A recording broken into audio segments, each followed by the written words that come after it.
अगर आप ये वीडियो देख रहे हैं तो आपके मन में भी यही सवाल आ रहा होगा कि आखिर आईटीसी को हुआ क्या है। निफ्टी जहां 14,000 के दर्शन कर चुका है एंड सेंसेक्स 50,000 छूने को है। इंडिया की ब्लू चिप कंपनीज अपने अपने ऑल टाइम हाई पर चल रहे हैं। Sectors like FMCG, real estate, IT, financial services, banking, you name it, metals, सभी इस दौड़ में, इस रैली में पार्टिसिपेट कर रहे हैं। तो आईटीसी जो कि इंडिया की एक बहुत बड़ी जायंट ब्लू चिप कंपनी है, जिसके इतना स्ट्रॉन्ग बिजनेस है, स्ट्रॉन्ग फाइनेंशियल्स हैं, डेली यूज़ में प्रोडक्ट्स यूज़ होते हैं इसके, ऐसा क्या हुआ है कि ये स्टॉक चल ही नहीं पा रहा?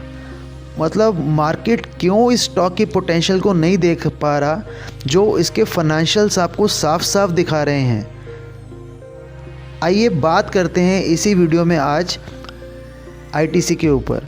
नमस्कार दोस्तों, मैं मनप्रीत कोहली लोगों को स्टॉक मार्केट पे, वेल्थ मैनेजमेंट पे, पैसे को कैसे इन्वेस्ट करते हैं, ग्रो करते हैं और मैनेज करते हैं, इन सब चीज़ों पे ट्रेन करता हूँ। आइए देखते हैं कि रिसेंट में जो पिछले 10 दिनों में या हफ्ते 10 दिन में आईटीसी के स्टॉक में गिरावट आई है, उसके मेन कारण क्या हैं। 4 मेन पॉइंट्स हैं जिस पर डिस्कशन हो रही है। गवर्नमेंट डिस्कशन कर रही है कि इन चीज़ों को आने वाले यूनियन बजट में इम्प्लीमेंट कर दिया जाए। एंड वो 4 पॉइंट्स क्या हैं? पहला है कि स्मोकिंग की लीगल एज को 18 से बढ़ाकर 21 कर दिया जाए। सेकंड पॉइंट है कि लूज सिगरेट्स की सेल पर बैन कर दिया जाए। मतलब सिर्फ आपको बॉक्स ही मिलेगा। पनवाड़ी पर जाके जो आप एक एक सिगरेट लेते हैं, जो भी सिगरेट पीते हैं, वो जो सिगरेट लेते हैं, एक एक सिगरेट नहीं मिलेगी आने वाले टाइम में। ये डिस्कशन चल रही है। थर्ड पॉइंट है कि स्मोकिंग एरिया, जो डेडिकेटेड स्मोकिंग एरियाज़ होते हैं एयरपोर्ट्स में, रेस्टोरेंट्स में, किसी भी पब्लिक प्लेस पर, उन्हें बंद कर दिया जाए। मतलब वो डेडिकेटेड रूम्स भी अब सरकार हटाने का फैसला करने का सोच रही है। फोर्थ चीज़ है, ये एक तरह से रीआइटरेशन है कि no smoking in public areas. ये पहले से ही है पर इसे रीआइटरेट करा गया है। अब हमें क्या लगता है कि ऐसा, ये जो सारे पॉइंट्स हैं ये इम्प्लीमेंटेबल हैं भी कि नहीं, मतलब इनमें से क्या चीज़ें हो सकती हैं और क्या नहीं। अगर हम स्मोकिंग की लीगल एज की बात करें तो मुझे नहीं लगता है कि ये इतनी जल्दी इम्प्लीमेंटेबल या इतना इजी है इसे इम्प्लीमेंट करना। बिकॉज आप कैसे पता करेंगे कि किसी बंदे की एज 18 है या 21 है? क्या आधार कार्ड या कोई और वेरिफिकेशन डॉक्यूमेंट लिया जाएगा सिगरेट देने से पहले?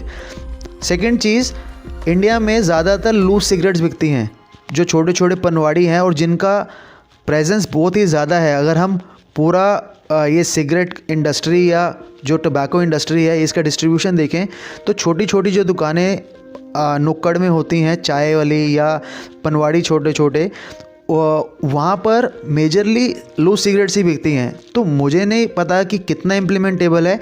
ऑल्दो बाहर की कंट्रीज़ में ऑलरेडी इम्प्लीमेंटेड है कि वहाँ पर लूज सिगरेट्स नहीं मिलती, बट इंडिया जैसी कंट्री में मुझे सच में इस बात पे डाउट है कि पैकेट्स में सिगरेट ख़रीदने वाले कितने लोग हैं और कितने लोग ख़रीद भी सकते हैं, कितने उस चीज़ को इकट्ठा लेना अफोर्ड भी कर सकते हैं।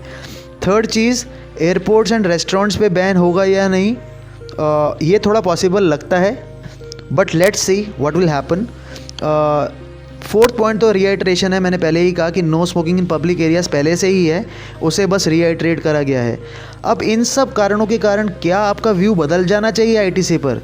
क्या ये इतने बड़े कारण हैं कि कंपनी का बिज़नेस बहुत ज़्यादा इम्पैक्ट होगा और उसकी सेल्स बहुत ज़्यादा गिर जाएंगी?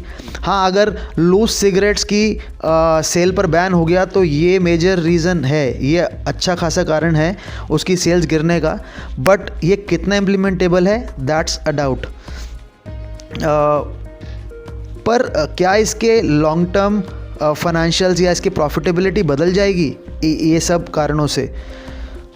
इस पर कमेंट करना इतना आसान नहीं है। बट एक पॉइंट जो लूज सिगरेट्स वाला तो मेजर है। बाकी वैसे मैं आपको एक बात बताऊं तो बजट के आसपास आईटीसी स्टॉक पर कभी ना कभी मोस्टली नेगेटिव न्यूज़ या नेगेटिव सेंटिमेंट्स बने रहते हैं। तो लेट्स सी कि ये नेगेटिव सेंटिमेंट्स कब तक बने रहेंगे। बट उससे ज़्यादा ज़रूरी है दोस्तों कि हम लोग इस स्टॉक में बने रहें। हमारे बना रहना ज़्यादा ज़रूरी है, हमारी कन्विक्शन ज़्यादा ज़रूरी है इस कंपनी पर, इससे ज़्यादा ये नेगेटिव पॉजिटिव तो चलता ही रहेगा। अब आइए डिस्कस करते हैं कि इस कंपनी की वैल्यूएशंस क्या हैं, क्यों ये हमें ये अट्रैक्टिव लगता है, क्यों ये एक मार्केट इसे अभी भी उतना वैल्यू नहीं कर रही जो इसकी वैल्यू होनी चाहिए। 2.5 लाख करोड़ की मार्केट कैप है कंपनी की, तो मतलब कि एक बड़ी जायंट कंपनी है। निफ्टी 50 का स्टॉक है ये एंड पी इस कंपनी की है 17.6। जहाँ निफ्टी की पी 40 छूने को है, वहाँ इस कंपनी की पी 17.6 पे है। मतलब 50% डिस्काउंट पे मिल रहा है निफ्टी के कंपैरिजन में ये स्टॉक आपको। ROE return on capital employed and return on equity भी ऑसम है। मतलब ये 30%, 25% are good numbers for any company to achieve on a consistent basis. 5% 5 to 6% के आसपास की डिविडेंड यील्ड है, जो किसी भी आज अगर हम किसी बैंक में फिक्स डिपॉजिट भी कराने जाएं तो इसके आसपास क्या तो FD का इंटरेस्ट रेट मिलता है और आपको डिविडेंड यील्ड मिल रही है 5% की। How is the company doing financially? अगर आप पिछले कुछ सालों की फाइनेंशियल रिपोर्ट जाकर देखें तो मार्च 2013 से मार्च 2020 तक कंपनी का नेट प्रॉफिट ऑलमोस्ट डबल हो गया है, 7,600 करोड़ से 15,300 crore. That's a growth, that's a compounded annual growth rate CAGR of 10.5% in 7 years, and that's not at all bad for a company to achieve in 7 years। But आप देख सकते हैं कि कितना बड़ा मिसमैच है। अगर मैं फाइनेंशियल्स को कंपनी के स्टॉक प्राइस से कंपेयर करूं, ये ITC का मंथली चार्ट है 2013 से 2021 तक का। आप क्लियरली देख सकते हैं, मैंने एरो भी बनाया है वहाँ पे आप क्लियरली देख सकते हैं एरो की टेल पर कि जहाँ पर प्राइस 2013 में चल रहा था 200 के अराउंड, उसी के आसपास आज भी प्राइस चल रहा है डिस्पाइट डबलिंग ऑफ प्रॉफिट्स। तो ये क्या है, 7 साल में कंपनी के प्रॉफिट्स तो डबल हो गए बट कंपनी का स्टॉक प्राइस वहीं का वहीं खड़ा है। इसका मेन रीज़न है सेंटीमेंट्स बदल गए दोस्तों। मतलब जहां इस कंपनी को वैल्यू करा जा रहा था पिछले कुछ सालों पहले, मतलब इस कंपनी ने कुछ 2017 के आसपास 350 के आसपास का हाई भी बनाया था। तो जो कंपनी को उस टाइम वैल्यू कर रही थी मार्केट, आज उतना वैल्यू नहीं कर रही despite doubling of profits, because market सिर्फ इसको सिगरेट से जुड़े हुए बिजनेस की तरह एक नेगेटिव नज़र से देख रही है।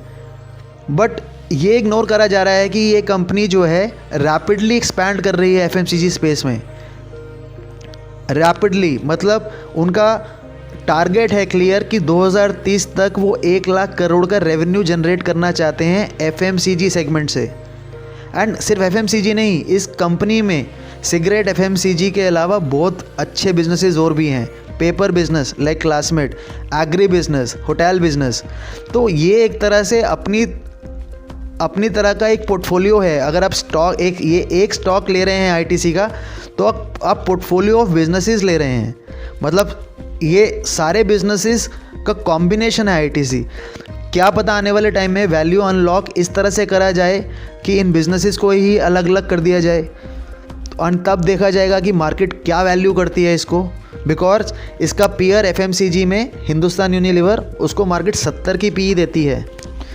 Let's see what will happen. अब हमारा एक्शन प्लान क्या होना चाहिए, हमें क्या करना चाहिए ITC के स्टॉक में?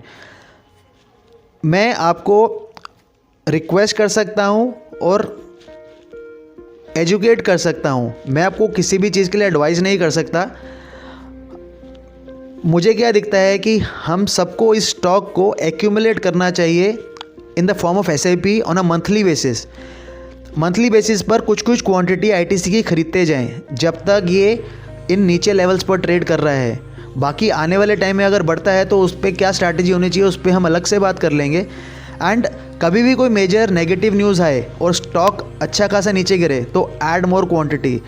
एंड आपको घबराने की ज़रूरत नहीं है। अगर कैपिटल गेन जल्दी नहीं भी आया तो ये कंपनी इतना कैश जनरेट करती है कि आपको 5 से 6% की डिविडेंड यील्ड तो मिल ही जाएगी। Why we think ITC will move up, हम क्यों सोचते हैं कि ये ऊपर जाएगा? बिकॉज ऑफ स्ट्रॉन्ग फाइनेंशियल्स, जैसे मैंने आपको पहले दिखाया, and aggressive plans in FMCG business. And जो सिगरेट बिजनेस, इसको नेगेटिविटी देता है इस कंपनी के स्टॉक को, वही एक्चुअली में सपोर्ट करेगा, वही कैश फ्लो जनरेटर है कंपनी का एंड सपोर्ट करेगा इन एक्सपेंशन प्लान्स में। दोस्तों हम एक और स्ट्रैटेजी वीडियो लेकर आएंगे जिसमें हम प्रैक्टिकल लेवल्स के साथ कि आईटीसी को किन लेवल्स पर एक्यूमुलेट करा जा सकता है एंड क्या स्ट्रैटेजी हो सकती है आपके लिए लॉन्ग टर्म में इस शेयर में, अगर आप बने रहना चाहते हैं तो जुड़िए रहिए, स्टे ट्यून्ड। नेक्स्ट वीडियो जल्दी ही आएगी। कोई भी क्वेरी के लिए आप हमें कमेंट करके पूछ सकते हैं या दिए गए कॉन्टैक्ट्स पर रीच आउट कर सकते हैं। दोस्तों अगर आपको हमारी मेहनत और हमारा कंटेंट पसंद आ रहा है तो प्लीज़ इसे ज़्यादा से ज़्यादा लाइक एंड शेयर कीजिए, बिकॉज़ आपके लाइक एंड शेयर करने से ही हमें सपोर्ट मिलता है और मोटिवेशन मिलती है एंड यूट्यूब भी इसे और लोगों से शेयर करता है। दोस्तों हमारा टेलीग्राम चैनल भी आ गया है जिसकी डिटेल्स डिस्क्रिप्शन में दे दी गई हैं, उसे ज़रूर ज्वाइन करें। Keep watching, keep supporting, see you soon in the next video guys. Thank you, take care, bye bye.